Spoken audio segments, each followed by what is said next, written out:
menguak sisi lain kehidupannya yang sebelumnya tidak pernah tersentuh oleh media. Selama ini publik hanya mengenal Alda sebagai pelantun lagu Aku Tak Biasa yang sukses di pasar itu. Setelah itu Alda menghilang, karirnya seolah ditenggelamkan oleh kabar-kabar miring seputar reputasinya yang suka gonta-ganti pasangan. Bahkan Alda sempat diisukan menjalin asmara dengan produsernya sendiri, Iwan Sastrawijaya. Semua berita miring itu seakan menutupi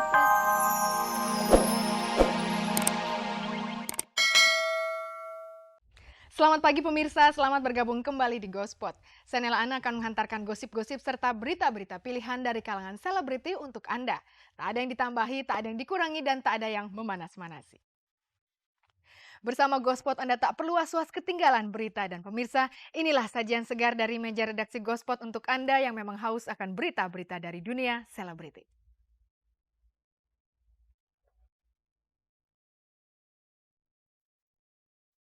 Kematian Alda Risma menguak kehidupan pribadinya yang tak pernah tersentuh oleh media.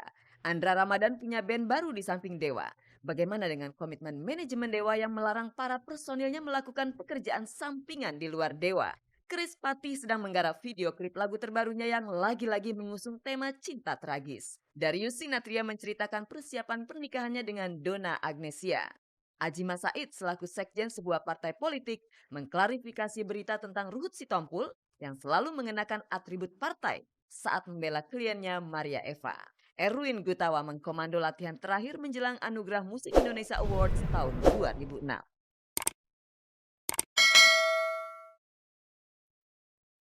Pemirsa, konser musik band Ungu di Pekalongan, Jawa Tengah tadi malam memakan korban 10 orang tewas dan 5 terluka akibat terinjak-injak sesama penonton.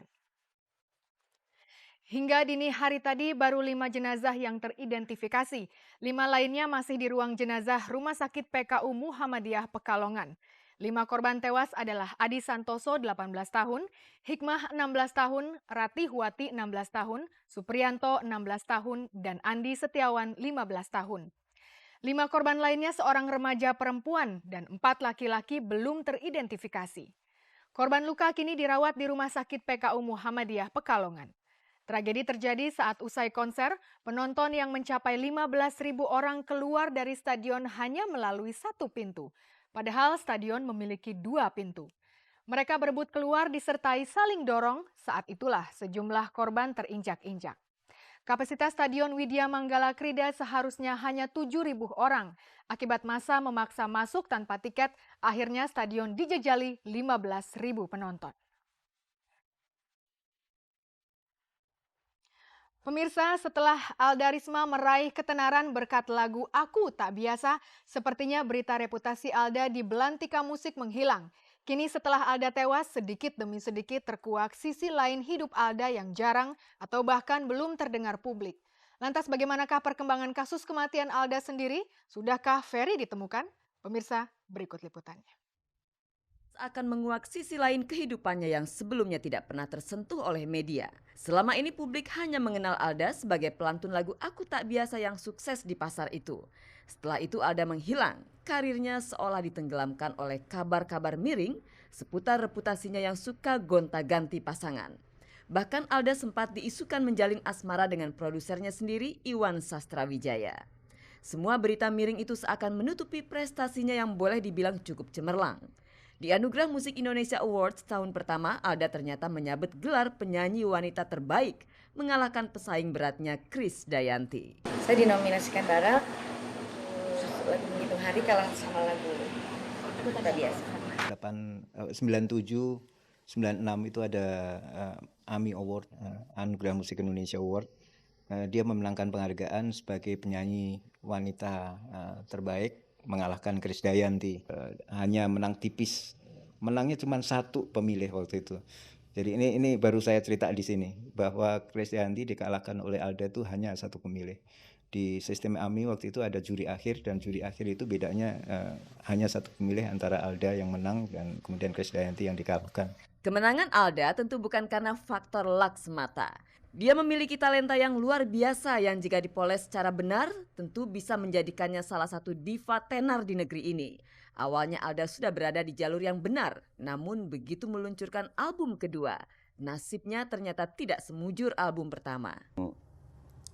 Dia udah mulai ada pacar, udah sibukin pacar, udah sibukin show, makanya dicarinya susah banget. Kita sendiri juga setengah frustasi. Mau gimana ya, makanya itu album terus terang aja, album kedua pun itu bukannya yang pantas diedarin sebetulnya. Dia tidak meneruskan satu kebintangannya ini menjadi seorang penyanyi yang baik karena manajemennya itu sendiri tidak mengarahkan dia untuk menjadi penyanyi yang punya kualifikasi dan karakter gitu. Berbagai gosip miring silih berganti menerpa Alda, dari kisah asmaranya dengan produsernya sendiri Iwan Sastrawijaya sampai pada soal Alda suka gonta-ganti pacar.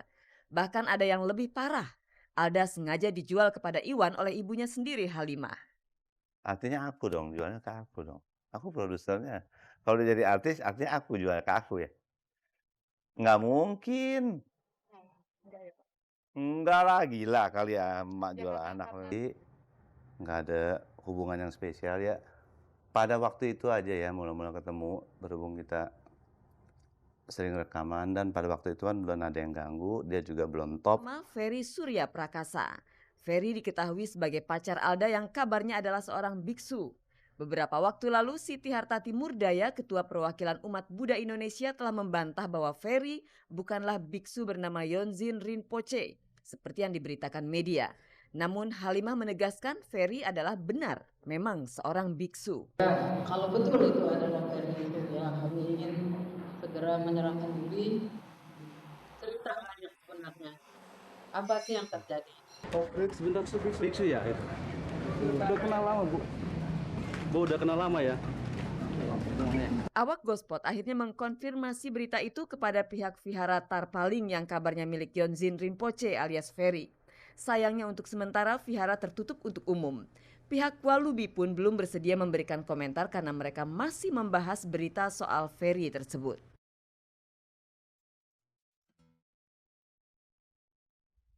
Pemirsa, gitaris Dewa Andra Ramadan sedang membangun sebuah band baru beraliran pop rock bernama Andra and the Backbone.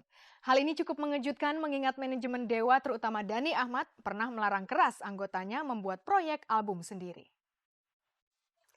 Sementara itu, Krispati tengah menggarap video klip lagu terbaru dari album kedua mereka. Apakah lagu bertema cinta melankolis masih diusung Krispati? Tapi sebelumnya kita sapa dahulu Andra dan band barunya. Ini dia.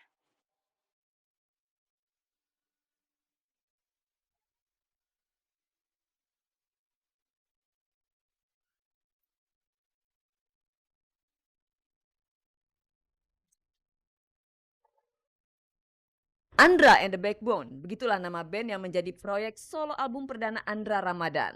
Album solo Andra siap dirilis awal Januari tahun 2007. Andra bahkan sudah menggarap video klip dari album tersebut dengan mengambil tempat sebuah gedung tua di daerah Jakarta Kota. Tak tanggung-tanggung, Darius Sinatria yang namanya sedang naik daun itu dipilih sebagai modelnya. Andra menggandeng juga vokalis Dedi dan gitaris TV Item, kakak kandung penyanyi Audi untuk proyek besarnya ini. Hadirnya dua gitaris menunjukkan bahwa musik mereka dominan dengan raungan gitar. Ujung-ujungnya peran Andra sangat dominan. Sesuatu yang tak bisa dinikmati Andra di bandnya, Dewa. Andra and the Backbone seperti menjadi oase atau pelepas dahaga bermusik Andra yang tak bisa tersalurkan di Dewa. Saya kepinginnya aransemen musik yang seperti ini, mungkin di Backbone, tapi di Dewa mungkin nggak bisa kayak gitu aja. Dewa juga sebenarnya pop rock ya jalurnya. Juga keras, cuman mungkin di Dewa gitarnya tidak terlalu dominan meskipun rock aransemen, tapi menurut saya balance mixing gitarnya kurang gede atau gimana. Sementara di Backbone sendiri kita lebih dominan rock, dominan gitarnya itu karena double gitar. Album solo Andra ini seperti menepis kabar yang menyebutkan bahwa manajemen Dewa terutama Ahmad Dhani melarang keras anggotanya membuat proyek album sendiri. Biasa aja dia juga. Kalau pas saya rekaman kan rekamannya di tempatnya dia. Tiap hari ketemu. Dia sering dengerin lagu. Ini enak nih, malah sering gitu. Tantangan terbesar Andra adalah menghilangkan warna Dewa di band barunya. Lebih-lebih keduanya mempunyai aliran yang tak jauh beda yakni pop rock. Andra seperti mengibarkan bendera persaingan dengan Dewa. Nggak ada persaingan, nggak ada ya. Karena tahu kita juga band saya ini ikut manajemen yang sama dengan Dewa gitu. Jadi walaupun ada jadwal-jadwal yang bentrok kan bisa di ini kan. diatur gitu.